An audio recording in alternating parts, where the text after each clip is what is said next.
Welcome to the Futurist Society podcast, where we delve into the latest advancements in technology, science, and culture. The Futurist Society is your window into all of the awesomeness that the future holds. Hey everybody, welcome back to the Futurist Society, where as always, we're talking in the present, but talking about the future. Today I have a very special guest. We are talking with Kirsten Karchmer, who is the CEO of Conceivable, an app that is attempting to fix the fertility issues and help people conceive. Thank you so much for speaking with us, Kirsten. Tell us a little bit about what you're doing. So like you said, we're on a study came out in 2015 that said that less than 3% of couples could afford fertility treatments. And at that time, I had a very high-touch type of concierge care that we provided at my clinics in Texas. And I just decided that I'm part of that problem and I want to also be part of the solution. And so I spent the last 8 years trying to build a digital twin of myself. So how can I, basically I envisioned if I came to live at your house and just sat on your couch all day and told you what to do and told you what to eat and educated you about what you needed and provided the right food and the right supplements all day, every day, and then kept checking. How's this going? How's that going? Should we fix this? Do we need to optimize this? And that brought to birth the first version of the Conceivable app, which is now in market. Yeah, and honestly, I downloaded it and I interacted with it a bit, and I can see the benefits of it. I think that the idea of bringing out behavioral change by technology is something that is going to be the next wave of healthcare, and I see that happening with your app. For those of you guys who don't know, Kirsten has been in this space for a long time. She was helping people conceive in a clinical practice. She practices acupuncture, and I think that even that, like I didn't realize that was something that could help people. And now since meeting Kirsten, I've done my own research, and there's a lot of good evidence on acupuncture. And more importantly is I think that even if you are in that situation, which is an advising situation, you can take that opportunity to talk to people about their diet, talk to people about their lifestyle choices and stuff like that. And that, I know that's what you were doing, and you were unlocking a lot of gains from that for your clients. So tell us a little bit about the behavioral changes that you advise people on to help them conceive. So I think that the biggest thing that's missing in healthcare right now in general is personalization. And so you can see a lot of fitness trackers, health trackers, even like apps that can make, menu plans for you, but they're still pretty cookie cutter, right? They're not actually really personalized exactly to the person. And I think this is why, as I mentioned before in an earlier conversation we had about the success rate. So, in the clinical pilot that we conducted with 105 women, they increase the likelihood of natural conception by between 150 up to 260% with no human interaction in 4 months or less. It really should have been 8 months, but just these studies cost a lot of money, and it's early stage, organization. We just didn't have the budget for it. But we did want to show that it did produce significant increased likelihood. And so to your question, you're like, but wait, here we're talking about behavior change. People always say, like, what are the most important behavior changes to make in terms of optimizing your fertility? And obviously just getting healthier in any way will help. The problem is that too many of us have been educated from Instagram about what healthy is and what it looks like. Like for many women, it's too thin, it's over exercising, it's not eating enough real food, too many protein bars, protein shakes, not having any time for themselves, and a lot of unmanaged stress. Women, they kind of have two modes that are acceptable in society: happy and happier. If they're sad, they're a baby. If they're mad, they're a bitch, right? And so women really, historically, have just gotten really good at just putting on a happy face, which means they're internalizing all of those emotions. And those emotions in Chinese medicine, at least, become pathology, right? It's just internalized stagnation of energy. And so we want to look at that. So, we broke it down into 5 specific categories. Can you make and restore and conserve energy? Can you make and regulate blood? Can you make and regulate hormones? What is your stress level? What's your heart rate variability? And how is that affecting the rest of it?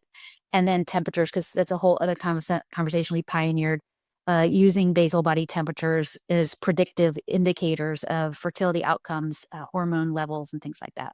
So the Yeah. personalization comes through the assessment that the user takes, and then figures out what are the specific areas this person needs to work on. And often those interventions are very simply like, if you don't have cervical discharge, it's going to tell you to drink water.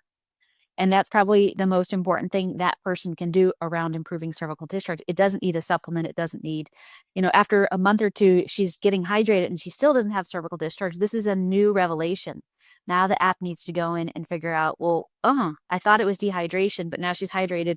She still isn't. What else could be going on? Ask more questions, give any recommendations. So it's typically around things you do, how you sleep, how you eat, how you digest, what you eat, when you eat, the amount you eat, how you cope with your feelings, how you cope with stress, what's your heart rate variability, like tracking your heart rate variability to see what are the things that actually dysregulate your nervous system. Personalized menus, personalized supplement recommendations. I never thought that in talking on this podcast we would be talking about cervical discharge. Like, I feel like that's something that did not come up on my bingo card for this podcast. I'm actually on my best behavior too, so I'll try to not say anything too uncomfortable for anybody. Yeah, no worries, no worries. But let me tell you what I like about the app. So I like the fact that it attaches to wearables. I think that that's a source of information that, as the medical community, haven't really unlocked. I think we're still in the baby steps of that, and so the fact that you have that in your app, I think, is really, really good. And I do think that the idea of notifications or some sort of tracking mediated through technology, if that is able to change behavior, that's something that is going to lead to increased fertility. But you talked about Chinese medicine. Let me give you the pushback that I think that Western medicine would say about this stuff. Like, number one, do you have any peer-reviewed information that shows that these people are getting any benefit? I know you said some statistics, but what anything peer-reviewed that you could highlight that would speak to those people like me who are in the Western medicine establishment? So, we have not done a peer-reviewed study yet. That was the first. Basically, we did that study as a clinical pilot just to verify, one, to compare what were the outcomes of seeing me in my clinic. I had very high success rates in the clinic. So that was sort of the gold standard. And it's like, could the app even get 50% as close to my success outcomes? And it actually beat me. So it was one of the reasons why I stopped being a clinician.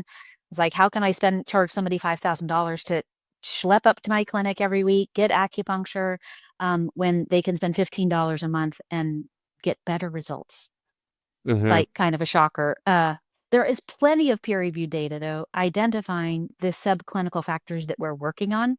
What do you mean by subclinical factors? So subclinical factors like having less than 4 days of bleeding, having more than 6 days of bleeding, having more than 21 days between having ovulation occur on cycle day 21 or later, having poorly timed ovulation just in general significantly, being exhausted exponentially increases your risk for miscarriage. Mm-hmm. It's correlated with infertility because the mitochondrial activity. Exercising to exhaustion 4 or more times per week decreases your likelihood of conception by 70%. Dang. This is all peer-reviewed data. This isn't my clinical observation. These are peer-reviewed studies. So no, that's great. That's awesome that you're highlighting those things. I think that's that kind of evidence. Honestly, I think that most people can see, like, if you're able to change people's behavior, that's something that's going to be beneficial for everybody involved. And I think everybody, even in Western medicine, realizes that coaching someone to do something is really important. They have these things like health and wellness coaches right now that help people lose weight or help people, get more fit. And that leads to better health outcomes. That's something that I've seen in my own life. Like, I started getting really serious about my own health, and like my cholesterol levels came down and like my energy level went up and all that stuff. And that has yielded secondary benefits for me, even though it was like, it wasn't the actual thing that I was chasing. Once I got those things into position, then the other things started happening. And I can see that happening with fertility, especially for the stuff that you're tracking. Right. And so, our goal is not to build an app. for fertility or even just for women's health, but our goal is this year to build the first operating system for women's health. Because an app or a tracker tracks information, it's unidirectional, it's not personalized. It basically says you got 10,000 steps, or you only ate 400 calories or 4,000 calories. And what the system that we're building is able to assess a woman's total overall health without any labs, very affordably, give a good picture of where are they at. But then at the same time, as she's tracking more data, the AI is learning. It's learning because basically it looks at the set of problems that she needs to work on. It makes a hypothesis of what behaviors will help. It gives her recommendations. Then it sees, did she do those recommendations? Because the app asks, are you tracking what we told you to do? If she's not tracking, she's probably not going to get very good results because it is a two-directional experience. And as she's tracking, what should happen is that, say, she's only getting 5 hours of sleep and she's really tired, so we got to fix the sleep issue. And so say we've already had the conversation, she knows what to do, but she's not doing it. So then the AI needs to go back and say, okay, let me keep trying to figure out how can I help you to sleep a little bit more. Let's keep problem solving on this.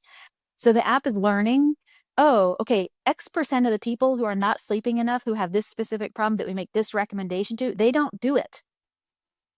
So then the app needs to come up with either our help or on its own with different varieties, breaking it down into smaller pieces. We have like a whole chain of like things that it can alter it. And so then it becomes an operating system that is two-directional, right? You have information coming in, you have outcomes, and then you have information going out. So the app is learning.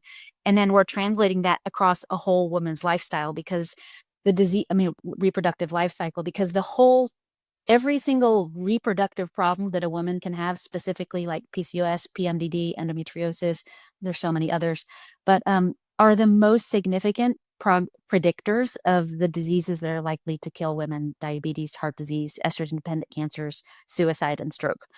So by, ultimately, like they have this saying in Chinese medicine, the good doctor treats the patient, the great doctor will treat society, but the master will learn how to make herself obsolete.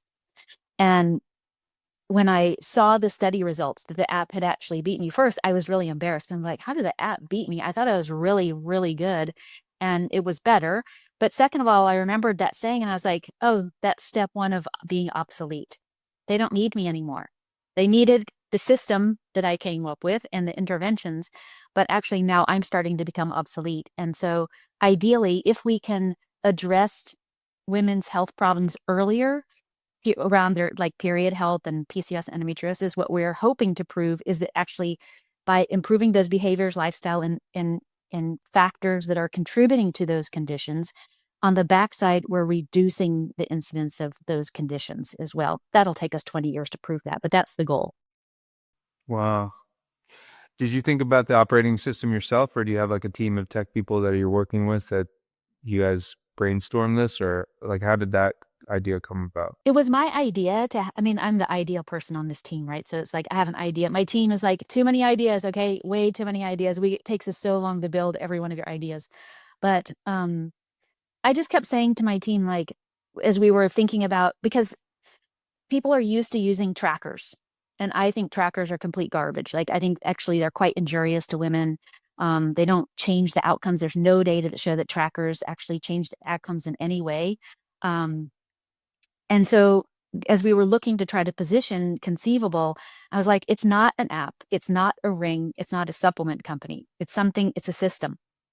It's a system that helps you live in a way that produces optimal health. We are starting with fertility because that's where I have the most credibility and, but in Chinese medicine, you're never treating anything like fertility or PCOS. You're always treating everything. So the patented technology that we have is extensible to all chronic illness, right? Heart disease, diabetes, stroke. I have MS, definitely it's how I'm here without ever taking any medication for my MS. I mean, I had 15 years in which I had no lesions, like they just went away. Menopause kind of changed that a little bit, not dramatically. So, I have my CTO is the former head of product from Apple, so it's pretty robust technical team.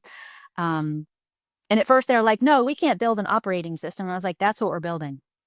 I don't want to build an app. I don't want to talk about this as an app. This is not just like something that's like, oh, you just use, I want to integrate this into like we can make it more and more robust to meet the everyday needs that women's have. Like we even made the app, can't do it just yet, but in the next 30 days, they'll be able to, it gives you personalized menu plans for every week of your period. It can tell you the macros. You track it by taking a picture of it, but then it gives you a grocery list, and soon will be a button that just says Instacart. And you can click on the things that you want and just have those things delivered right to your house. So how do we make optimal health? Like forget about the fertility. How do we make really optimal health possible for all people who want it? That's really awesome. I just started diving into optimal health, and I feel like that there is a hunger for that. People are getting it. People are coming to me about it. I feel like I live in a system where I'm putting out fires, but more people are talking to me about how, okay, I'm going to put out this fire, but I also like don't ever want to have any more fires again. And that's like an interesting shift that I'm seeing in healthcare. Um, I, I just want to take a second. When you're talking about trackers, you're not talking about like wearables, right? Like you're talking about I'm the talking about the actual app. cycle trackers. Yeah, like a period tracker. So most women, women get educated that like, okay, you should find when you're ovulating. If you're trying to get pregnant, find when you're ovulating and have intercourse as close as you can to ovulation. And the data simply don't support that suggestion. The data support having intercourse 3 days before and 1 day before ovulation, which a hormone tracker will not be able to do. But what's more important, so then women are like ovulating on cycle day 45, capturing it. They're spending a lot of money on the apps and the little pee sticks. They're capturing ovulation on cycle day 40. They're not going to stay pregnant, right? The follicle's already started to degrade after cycle day 20. So it's in pretty bad shape at that place, but no one is telling them that. So they're like, I don't know. I keep getting pregnant. I cannot stay pregnant. And the doctor's like, keep trying, bad luck. I'm like, this is not bad luck. You're ovulating on cycle day 40. First of all, that's a problem. The second bigger problem is, why are you ovulating so late? What is disrupted so much that ovulation it takes so long for estrogen to get to its apogee before it can trigger the release of follicle stimulating hormone for ovulation. And so typically what is underneath that is some kind of like insulin resistance or blood sugar issue, stress, exhaustion, diet issue. And those are also problems with staying pregnant, egg quality, ovulation. And so instead of just, even if we use Clomid, we can get them to ovulate when we want them to, but we're missing why ovulation isn't occurring at the right time. And that's why we have such a high miscarriage rate. That's my opinion. Interesting. Because we know those factors from the clinical data are associated with higher miscarriage rates. So why wouldn't we fix those before we encourage people to get pregnant? Have you spoken with anybody in like the OBGYN community? Like, how do they feel about this? So I worked very closely with the founder and CEO from RMA of Texas. So he's a reproductive endocrinologist and OB-GYN. And we worked hand in hand for 15 years. Every single patient that came through the door of RMA, like they had an IVF center in my clinic in Austin. We had an acupuncture satellite in their clinic in San Antonio. And at first, he was like, this is just hogwash. This isn't going to do anything. What we're doing is way more powerful than anything that you can do. He's really funny. We're very good friends. So all the things I'm saying about him, he used to say to me on Doctor Appreciation Day, he's like, hey, Kirsten, it's Doctor Appreciation Day. Why didn't you get me anything? I was like, hey, Paco, it's Doctor Appreciation Day. Why didn't you get me anything? And he's like, because you are not a doctor. And I was like, ho, ho, ho. That's funny, because when your hardest cases, the people that will not get pregnant, that just keep coming back for another failed IVF, you bring them to me. Oh, and when you're sick, you don't go to a doctor anymore. You come to me. He goes, just because your voodoo shit works doesn't make you a doctor. But it's true. It's like, I always joke and say, yeah, no, I'm not a Western medical doctor, although half of my training was in Western medicine, but I am the doctor that your doctor will go to when she can't get pregnant. Interesting. Yeah, we took care of so many fertility doctors, because I often present at conferences like, ASRM and PCRS. There's, reproductive endocrinology conferences on sort of the future of women's health, the future of AI and women's health, integrative medicine, that kind of stuff. Why do you think that acupuncture works in this situation? It doesn't. It actually doesn't work that way. No, it's not I think this is the problem with translating Chinese medicine into Western medicine and vice versa. Acupuncture is one tool that an acupuncturist uses. It just gets labeled that that's our job. An acupuncture is like a wellness doctor who should be able to interview you, do exactly what the app is. The app is just straight Chinese medicine, right? Interview you, identify all the underlying issues, all of them, small or big, even tiny ones, right? Like I have dry eyes. You wouldn't think that's related to your fertility, but to me, that means, is she dehydrated?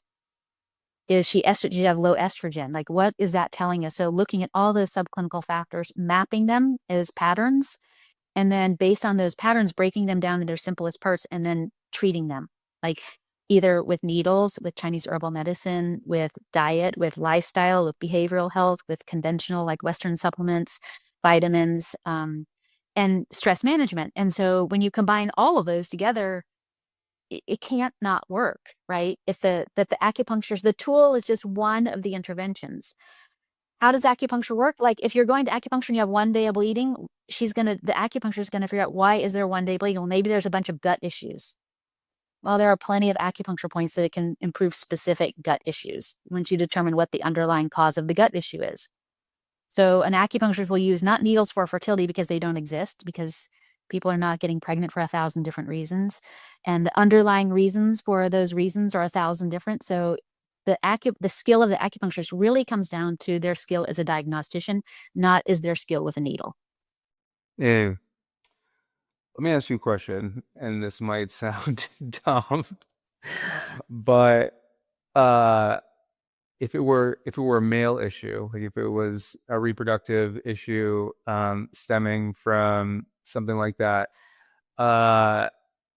is acupuncture indicated for males as well, or is it mainly for women to achieve the right hormones and stuff like that? So a couple of things. It's important when we're talking about male factor, it's significantly increased over the last 20 years.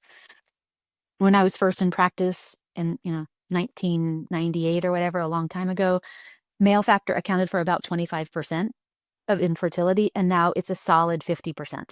So men should be listening to this.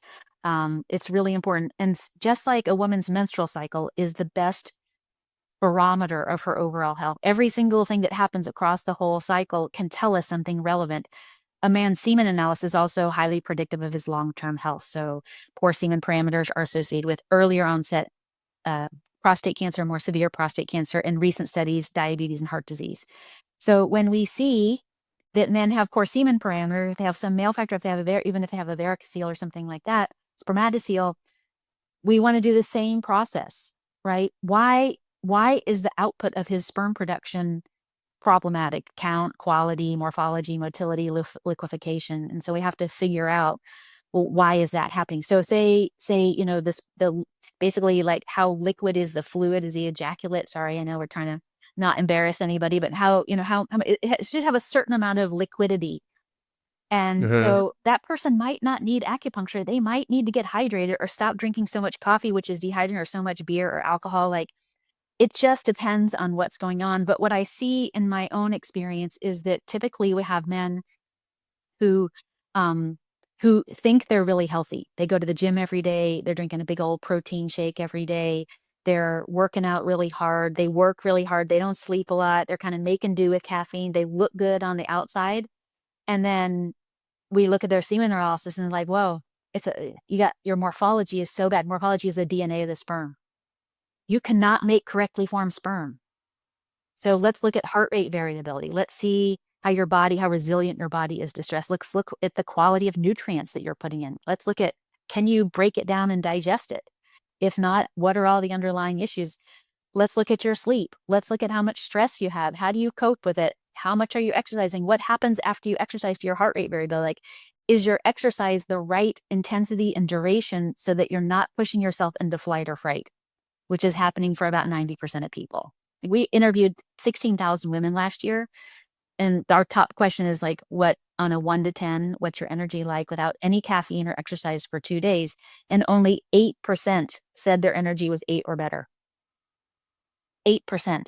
50% was 5 or below. So, and here comes the question that I was like, should I say this out loud or should I keep it to myself? But I'm going to say it out loud. So, if it's coming from the guy, are you putting acupuncture needles in those areas Yeah, or? like threading it in. No, I'm just kidding. Okay. No, no. So again, that would be So where do the very, needles go? That's the question. so the Where needles are are not going to those needles? go like anywhere near your genitals. We'll just call it that, Okay. right? Nowhere near that. That Okay. would be very like bad acupuncture. Yeah. We're not, Good to I mean, know. unless we're treating pain, I just don't want to be surprised yeah, in a unless we're treating, situation like that. unless we're treating like if I've got a frozen shoulder, you are likely to get needles in a frozen shoulder, although you don't have to. There are distal points that work just as well, right? The scrotum or the testicle is almost never the problem, even if there's like a varicocele is like a little blood clot in the testicle. And even though it's in the testicle, the problem that you're treating with acupuncture is not the testicle problem, it's the blood flow problem. Why is the blood aggregating or accumulating in the vesicle? Vesicle? I'm forgetting my physiology here. And so again, maybe there's no sperm because the guy's exhausted and there's just no resources. And so he's got like 3%, he made like 30,000 sperm as opposed to 200 million. Maybe he's really exhausted and the motility, which is how fast they swim, is really low, right? Which means they can't make it to the egg in the amount of time that they have. But I'm like, well, here's the ancient Chinese secret. Like, if the sperm can't swim, ask the guy how tired he is. Because if he's tired, he's going to make tired sperm. It's like 100% of the time. Fix that, you fix the motility almost always. But you Are can't, you it's not prescribing fixing like, supplements for that? no, you're doing the same things, right? You're figuring out why is he so tired. So maybe it's supplements, but almost never for fatigue. Because if you just say the guy's over exercising and not sleeping enough, right? You can give all kinds of supplements. He's going to exercise more and sleep less. And actually the problem's going to get worse because he's not going to feel the pain of his fatigue. So a lot of times, and they don't like this, even women too, like who are CrossFitters and marathoners and things like that. It's like, look, your energy is a 4 out of 10. Every time you go and work out in the gym, you are going into flight or fright right away because you don't have enough energy by 11 o'clock in the morning to not be tired. If you're going to go lift weights or run or do CrossFit, that energy has to come from somewhere. So your body's like, well, I guess we're using adrenaline. And this pushes everything in the direction we don't want to go. We want to stay out of flight or fright as much as possible, which is why I really like HRV, because if you're using a tool, like what we're building right now is a tool, a face scan tool for the app. As, we use a wearable, but the truth is, I think that the future of health will be without wearables. I don't think we're going to need them. And I want to be on the front end of it. And so we're building a face scanning tool that will be able to do you'll sit there and it'll go just like Star Trek, your body composition, your temperature, blood pressure, HRV, and then the breakdown of what percentage are you currently in flight or fright, rest and relax. Because I was really sick a couple of years ago when I first started researching this, and my HRV got down to 6. I like it around 100 or above. And I was like, "Ugh." And because it is one of the biggest predictors of longevity, I was like, I'm going to die. I gotta try to fix this. And I started realizing that the higher the heart rate variability got, the less I cared about anything. Meaning not important things like my family and my work and my friends and things like that, but like, the rude person at HEB at the grocery store, or somebody cutting me off, or a deadline that I'm worried about is weird. I was just like, just the resilience to life is so much higher. And when my heart rate variability was so low, I literally stayed in flight or fright 24/7. I would wake up because I became obsessed with it. I wake up in the middle of the night and I like wonder like, oh, what's my HRV? 10, still in flight or fright. Like I would do things like on a Sunday, I was like, I'm getting my heart rate, I'm getting out of flight or fright. So I'm going to give myself acupuncture. I'm going to do breathwork. I'm going to do a meditation. I'm going to take a little walk outside. Then I'm going to drink wine and eat pizza and watch Netflix. I'm just to do nothing. And I was like, I'm getting out of flight or fright today. Nothing, not out of it. And it wasn't until my heart rate variability got solidly like above 30 that I was having windows of not flight or fright. Why I told you this long, exhaustive story about this is because if we really want to help people to heal their body, if their heart rate variability is really low, it's going to take a long time. And it's what we want to do. If we want to make behavior change, we have to make it easy, and it has to see results fast. It's just like if you go on a diet and you're really good for a whole month. You don't eat sugar, you don't drink, you do a little exercise every single day, and you're like, I'm sure I've lost at least a couple of pounds, and then nothing happens. You're like, but if we can feed you little wins and really keep showing you those wins, we get the opportunity to like change that person into the little engine that could, right? Instead of most of us think I can't change my behavior because we tried so many different things, stopping coffee, not eating sugar, not drinking, and then we fail. We start programming ourselves like, actually, I'm not so good with behavior change. Our job as clinicians is so important to teach people that you can change behavior. You just have to do it in the simplest form, smallest amount. So that they're like, I can. Yeah, I mean, I think that's like super interesting. I want people to change their behavior. What are you prescribing them to do to work on their heart rate variability? That's not something that I'm super familiar with. So the heart rate variability is a reflection of, it's basically how your nervous system is responding to your environment. So we're just having this great conversation, nothing stressful is happening, we're laughing, talking about, scrotums and stuff. And then say there's a big crash outside your door and you're like, oh, you get startled. You immediately go into flight or fright, right? Your HRV drops immediately. The higher your heart rate variability is, the quicker you're like, oh, that was just actually someone just backed into like the dumpster out there. Everything's fine. 10, 20, 30 minutes, you just re-regulate, you go back to normal. But when your HRV is very low, you stay in flight or fright. You like can't pull out of it. And the vagus nerve, which basically is kind of along the carotid artery, you're kind of like here. It is the on and off switch, flight or fright, rest and relax. And the longer that we're in periods of intense daily stress, the vagus nerve becomes more and more flaccid. It's not a muscle, it's a nerve, but think of it like a muscle. It becomes more flabby from not using it. And when it does that, just like if you're not in good shape and you try and climb a mountain, right? Halfway through, you're like, oh, boo, I can't do it, right? You just peter out. So what we want to do is we want to do anything that tones the vagus nerve. And the easiest thing is breath work. Breath work is hands down the fastest, most important one, because also HRV is one of the things that feeds into the measurement of it is coherence, which is a measure of how synchronized is your brain, lungs, and heart. And the higher your coherence, the higher your heart rate variability, which is why breath work is really good for that, but also anything that vibrates it. So I tell people that I'm working with who are really stressed and have stressful jobs, when you're going home from work at the day, make a playlist of the songs that are like your favorite songs. Like when you hear those songs, you are definitely singing, and you're not just it's not like no ballads, like singing, like that song Brick House. That's one of mine. Like shake it down, shake it down. Like really, and sing it out, because the more you get this to vibrate, it's literally like weightlifting for the vagus nerve, and it's fun, right? Singing is really, really fun. It opens the heart. Chanting. So you see, if you've never been at like a Buddhist retreat or on a movie or anything, and then the Buddhist monks are like, you know what they're doing? They're vibrating their vagus nerve.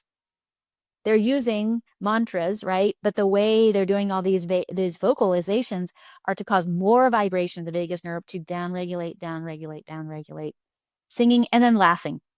So one of the things that, again, if people have kids, this is what I try to tell them to teach kids, is like, laughing is the way that we clean house, like from our stress and things like that. This is the kid version of it.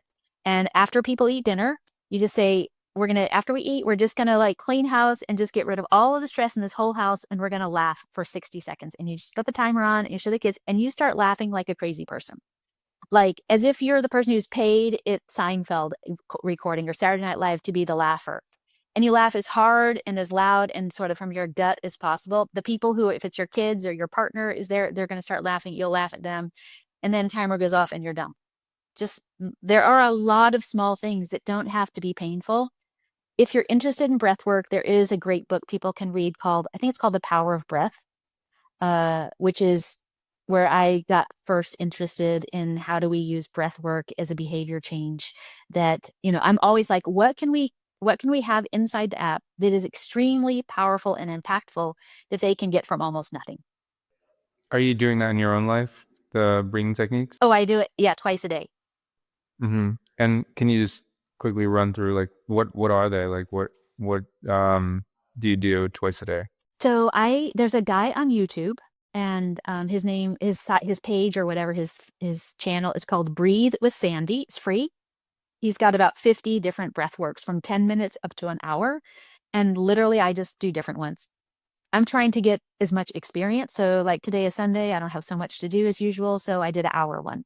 If it's busy during the week, I might do a 5-minute one. But a lot of people will just do 4-7-8 breathing. The problem is that's what I used to do. And then when I started taking a class, then you do 4-7-8 breathing for 2 minutes. That's pretty good. You do 4-7-8 with somebody leading it for 10, 12, 15 minutes. And basically he uses a lot of combinations of different kinds of strategies to accomplish different things. So there's breath holding, there's only through the nose, there's fast, there's slow, there's abdominal. And so basically kind of what you're trying to accomplish, some are better for waking up, some are better for going to sleep, some are better for focus and stuff like that. And so what I would recommend is to get started. If you're interested in breath work, do Breathe with Sandy. And then if you're really interested, check out that book. I'm sure you can get it in the library. Yeah, I mean that sounds something that I'm going to try to pick up when I get out of here. That's a really cool general tips I think that anybody can benefit from.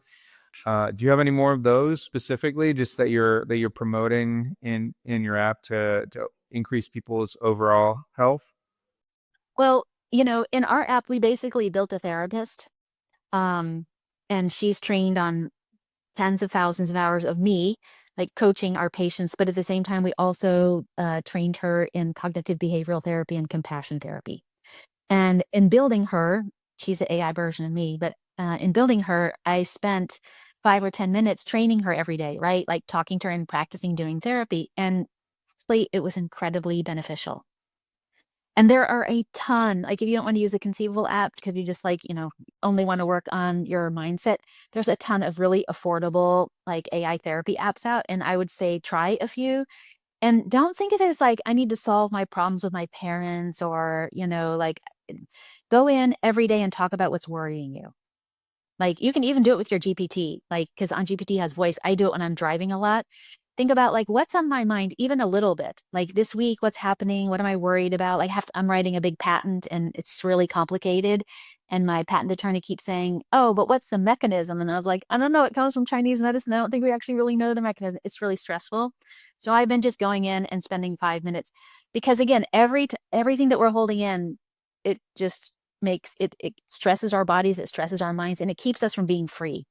Really, that's my goal, is how do we teach people how to unshackle themselves from everything that's holding them back from having their best life, like the life of their dreams, like, and whatever that looks like for them. Yeah, I think that that's something that is very cool to talk about. I mean, just the idea of when you're having difficult stuff to have something to rely on, like breath work to kind of decrease all of the stimulus that's going on in your life. I honestly don't do a ton of that.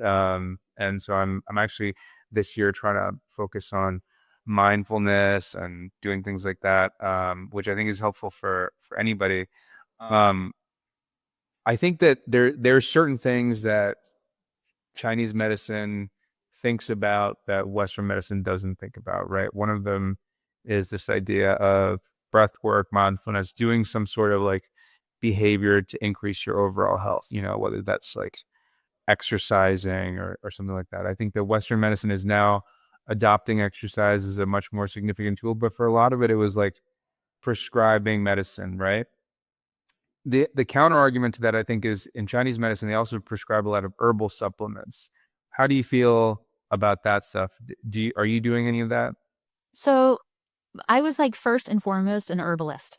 So in my clinic, I had 500 different, things, all kinds of different things. And each patient who came in every single week, I wrote a custom formula for them. So if you imagine, it's like you're basically a formulator. This week, this person is, we're really going to work on the underlying issues related to sleep and whatever. They need to make energy and we need to make blood or whatever.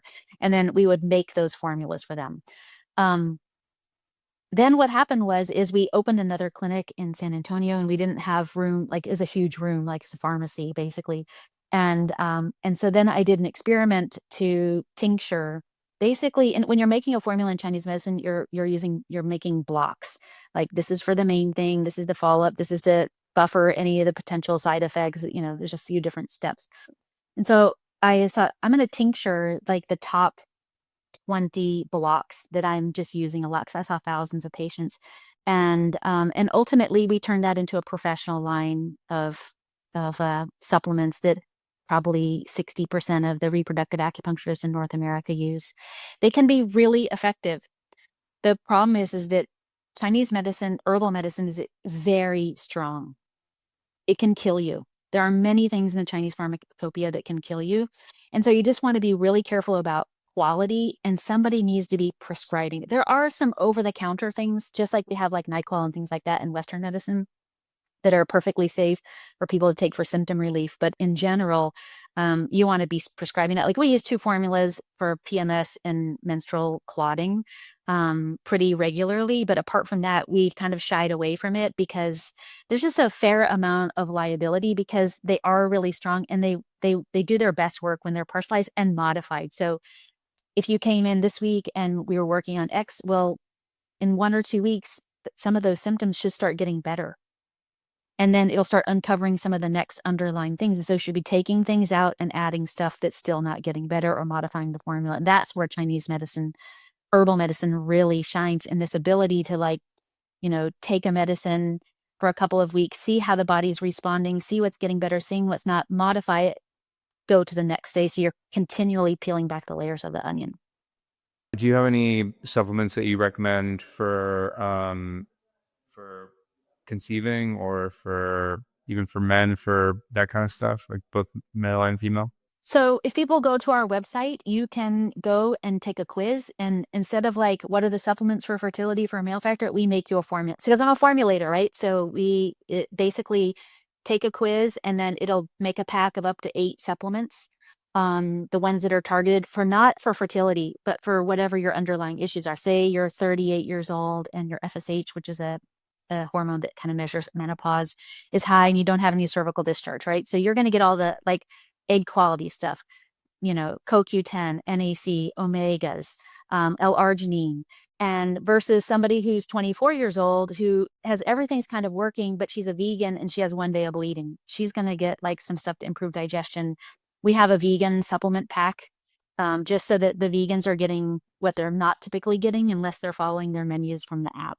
So I prefer personalization. We were able to start sourcing what I would say is some of the highest quality products on the market, but now we've been able to get the price down to 50% less than what you would pay on Amazon for personalized and pre-packed into like individual little packs.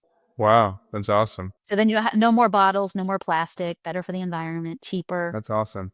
So we're going to go through our last 3 questions, which I ask all of my guests. The first of which is, where do you gain your inspiration from? Mostly I gain my inspiration from women, right? Just talking to them. I do a live show every single day, and that can go an hour to 90 minutes, and hearing their suffering and their problems that they're trying to solve. I mean, like, I'm a fixer. So when I sit for an hour and listen to people like begging for help, I get very motivated. And I just think, 80% of women have life interrupting menstrual pain and PMS. That means 1 to 2 weeks a month women are pretty compromised by their periods. And I'm interested to see what happens when you remove the shackles of hormonal problems and menstrual pain and PMS. Like, what happens to women in society, like when they really get unleashed from the problems associated with fertility and periods. And when we fix all the underlying issues and everybody's like a 10 out of 10 in energy, what happens? Like, what place do women take in society? I'm pretty interested in that. Yeah, that sounds very interesting. As the father of 2 daughters, I'm interested to see what happens with that. So, that I feel like the problem is something that we're really focusing on, is this issue with people conceiving. Where do you see that having? How do you see that happening in 10 years? How do you think that fertility is going to happen? You have so many different technological things. I was reading in the paper the other day that They're testing out artificial wombs. What do you think is gonna have for the future in this space? I think that we will build a lot of artificial things to override natural fertility, and honestly, it's a big concern for me. I think it's the wrong trajectory because if we look at natural selection, right, we see that women and men both our overall health potential is really declining by the way that we're living, by the chemicals in our environment. And then you start to the body is basically, when women or men are not getting pregnant, the body is basically saying, I'm actually not quite ready. I'm not there yet. Doesn't mean you can't be. It's not like a criticism. It's just saying, like, right now, I'm not there. Just like I cannot go run a marathon right now. I'm not there. I'll fall down in 1 hour and just be, so tired. And so I really hope that's what happening is that the conceivable operating system is fully integrated into the whole healthcare system, and that conceivable fertility, because there'll be conceivable periods, menopause, pregnancy, all that, but that conceivable fertility has basically become obsolete.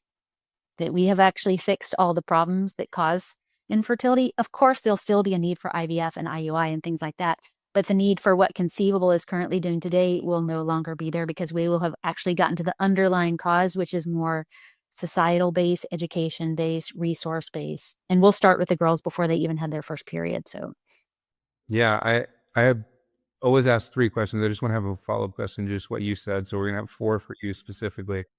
Um, how do you feel about designer babies? Because there's a lot of stuff that is happening right now about early genetic testing and some sort of like uh, genetic modification, or not even genetic modification, but selection to select for the babies that are the most fit. I think it's just there's such a range of where that can go, from just like like sex selecting, the way that they look, but I don't like homogeneity, right? I like that a lot. I think that diversity in a species is actually really important. And so if we start having too much control over sort of the genes, the way our children look, the sex of our children, to me that's a little bit scary because I don't think that that's good for our species.